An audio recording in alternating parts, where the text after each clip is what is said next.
childhood vax, and Alzheimer's dementia. Now, I had the poll on Reels, Stories, and Facebook. All of them came back and ended up being 50-50, dead even. So I'll be the tiebreaker, and we're obviously going to do them both at some point, but September is Alzheimer's Awareness Month, so we're going to do that one today. We're going to focus on that.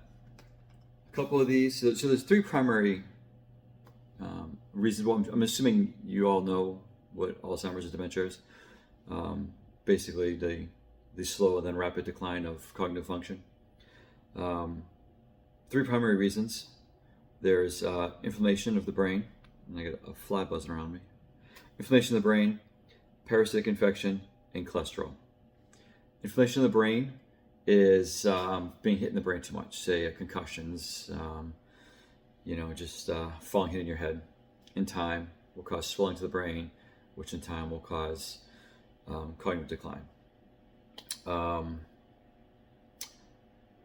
That one's pretty straightforward. I don't really do too much into that. There is, however, a way to resolve that, and that's actually something called mud packing that we actually do here. And I'm not going to go too far into that, but it's a service myself and my wife offer. It's called mud packing. It would assist in that. Secondly, our parasitic infection. Now, there is a blood-brain barrier membrane in your skull, and nothing can really pass that, right? It just kind of holds the brain. Fecal matter from parasites in your bodies can actually pass that blood-brain barrier. And once you start getting too much, because it goes in but it doesn't come out, right? So once you start getting too much fecal matter in your brain from parasitic infection throughout your body, will start causing various forms of inflammation in the body, in the brain. And that is a huge factor in dementia and Alzheimer's. Now, I think the number is something like 95% of the population currently has some type of parasitic infection, whether it's parasites in the intestines, or if it's something called the fluke, which is a different type of parasite that's in your gallbladder, liver area, which is another kind of parasitic infection, but it's a little worse in some ways. But those parasites, and then the ones in your intestines, I think there's God, I want to say 100 different kinds, but I don't remember the number off the top of my head. Those are a lot of different kinds of parasitic infections, parasites, and they eat and they go to the bathroom, and they go to the bathroom, that ends up in your brain, and that is a huge factor in dementia and Alzheimer's. Now, this one is the curveball. This is the one I want to talk about because most people don't know this, and it's cholesterol. And I purposely phrased my question yesterday, cholesterol and what does cholesterol have to do, or the link between cholesterol and dementia or Alzheimer's. A lot of people, because of the American Medical Association and the FDA and all those organizations, say cholesterol is bad for you. It's actually a lie, right? Cholesterol is actually not bad for you. Cholesterol does a few things. One, cholesterol is an insulator of your arteries and your veins. When your body becomes, this one fly. Sorry, guys. When your body becomes too acidic from your diet, you naturally start creating insulation in your veins and arteries so that your blood essentially doesn't burn your arteries and your veins. So cholesterol is a protector.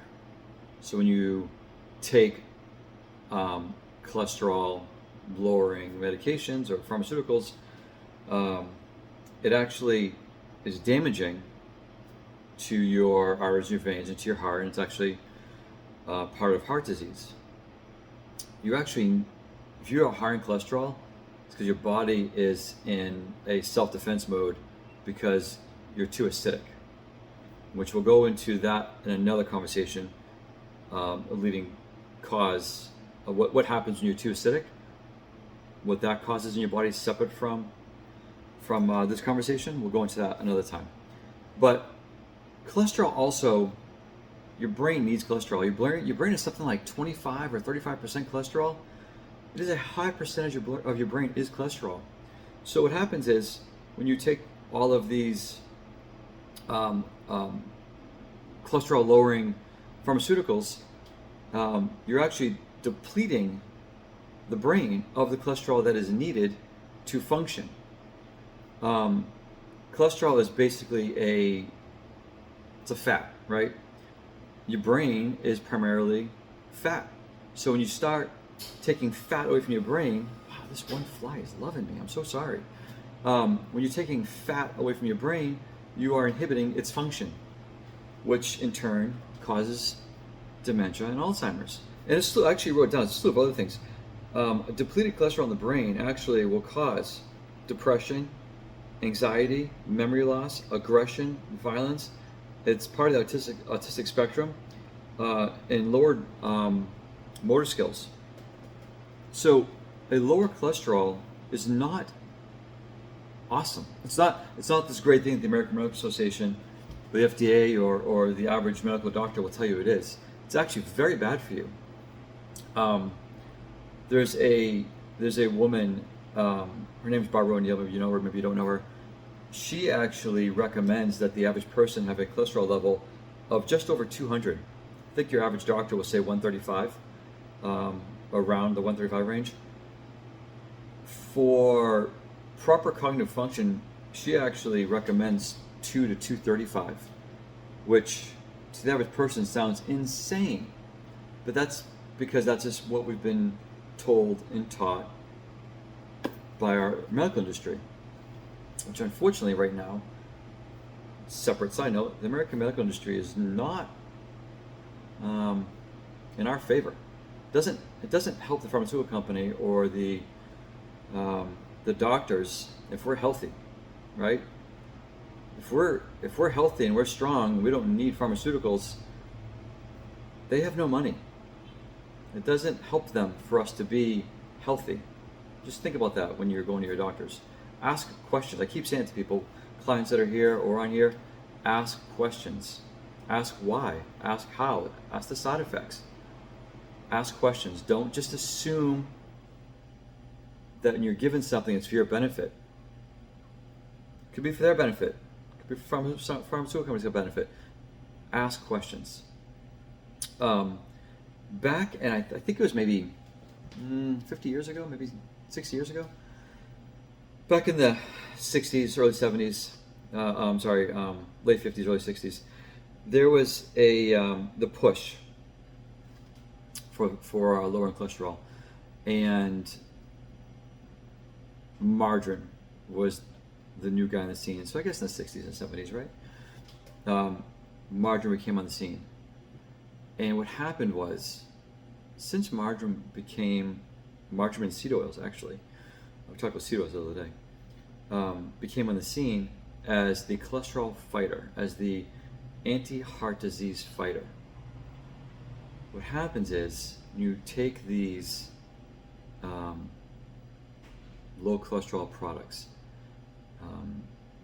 There's a link now, the generation that started taking margarine and the like on a regular basis, 60s, 70s, 80s, those people now are in their elder years. They're now, I don't know if you guys know this, but there's a high level of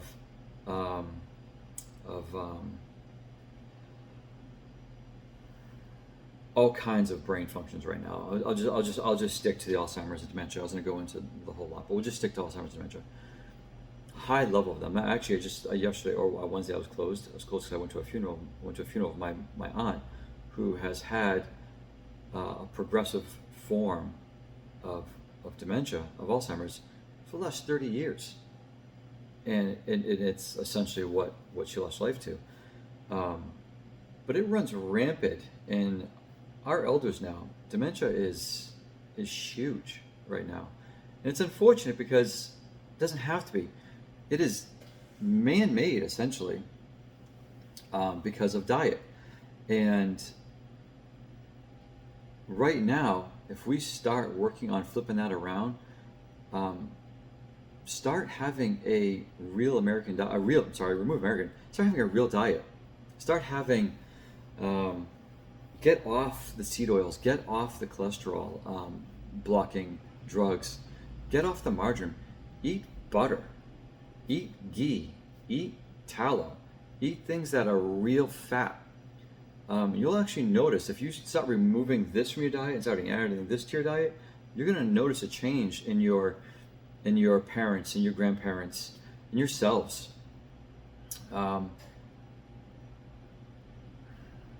It's so disheartening because you see it and you know you can help it, and people just don't want to hear it. I have my own family members